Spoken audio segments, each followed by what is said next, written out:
Welcome to Knife Thoughts. This video is going to be on these two knives, and these are the Sandrin knives Monza and TCK 2.0. And first of all, I want to say a huge thank you to Luke, who gave these knives to me. He won them in a charity auction and then knew that I really appreciate knives and gave them to me. So I really appreciate it for several reasons. First of all, these are very nice knives, and they're knives that I have been interested in and honestly just never really thought that I would get a chance to check out. And the reason I was interested in them is because they have a really unique blade steel. And so what these are is actually tungsten bladed knives. So, you can probably see right away that it looks different than your typical knife.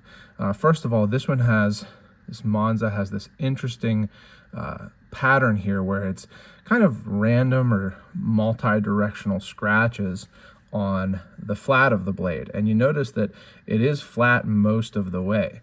So the primary bevel only starts all the way down here. And then there is a secondary bevel also. And the primary bevel has kind of a satin finish to it, but then the secondary bevel has a polish finish. So you got three different finishes on the blade here.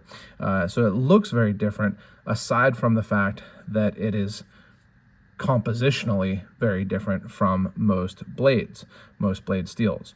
And so the TCK 2.0 also has tungsten for the blade steel.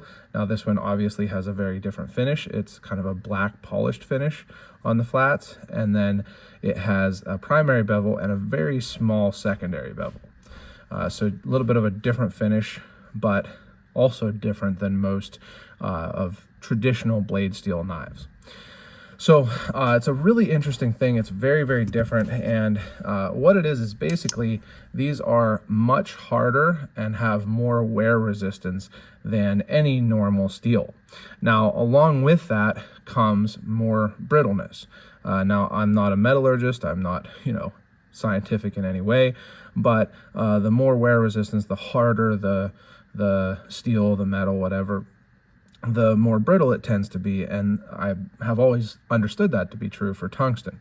Now, Sandrin talks about how they use a particular proprietary blend of tungsten or type of tungsten, and maybe alloy. I'm not exactly sure on the details. I couldn't find a whole lot of specifics on their site, but they claim that it makes it, more durable, more tough.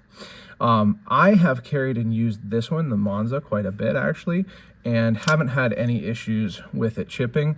Now, I haven't used this for anything, even remotely close to prying. I've just used it for normal cutting boxes, cutting some food, things like that, just normal EDC stuff that didn't require any lateral pressure. And it's done fine. It has not seemed to lose any sharpness. So, living up to the claims there. I have used the TCK 2.0 less, but it seems to, be the same. Now, this is a slip joint, so it lends itself even more so to lighter tasks, although it is a pretty long slip joint and it does have a pocket clip. So I think that this is kind of intended for, more of the European market maybe, or places where you either can't for legal reasons or just, don't want to for like social reasons carry a locking one-hand opening knife. You can have a pretty full-size knife and carry it with a pocket clip and not have to worry about it being too scary with the locking and such. But I did carry this one more and really enjoyed it. It's very thin. It's a very thin knife, as you can see. And the pocket clip works well. I will say that the pocket clip has loosened some. Now, let me kind of be specific with that. The screw has not loosened. I actually tried to tighten it here again just before this video, and it is fully tight. It's just that I think because it's a single screw pocket clip, so you can see that there's only one screw there. I just lifted and my hands are a little bit shaky from that, but the clip actually does move back and forth some, and that's something that does happen on single screw pocket clips because it has to be pretty tight tolerances there. I hope it doesn't keep unfocusing for you. so hopefully you can see what I'm talking about. But it's a single screw, so it has to fit pretty tightly into that area there, like something like Chris Reeve knives have a similar construction for their pocket clip, and they're very tight. You have to kind of bear down on them to get them into that slot there.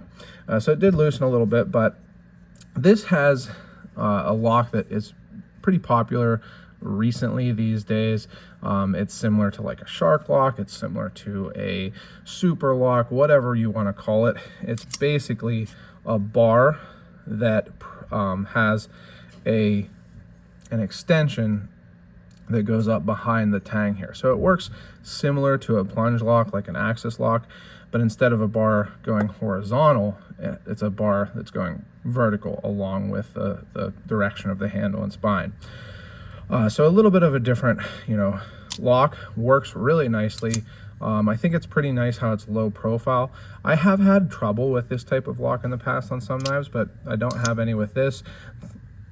I will say there's no jimping, and I thought I might have trouble, using it in that case, but I haven't. I think that the looseness of the pocket clip probably is from the fact that when I do unlock it, I am kind of holding on to the pocket clip and probably pulling on it more than I should be. But it's very, very smooth.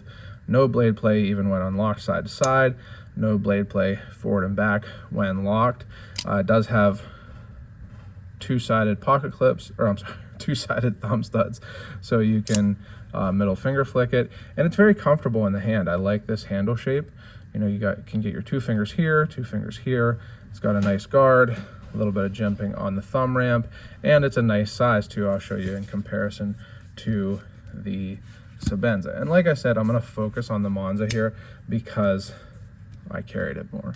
But you can see it's a little shorter, but it's very similar in size to a large Sebenza. It's closer to that than a small Sebenza, if you're familiar with those.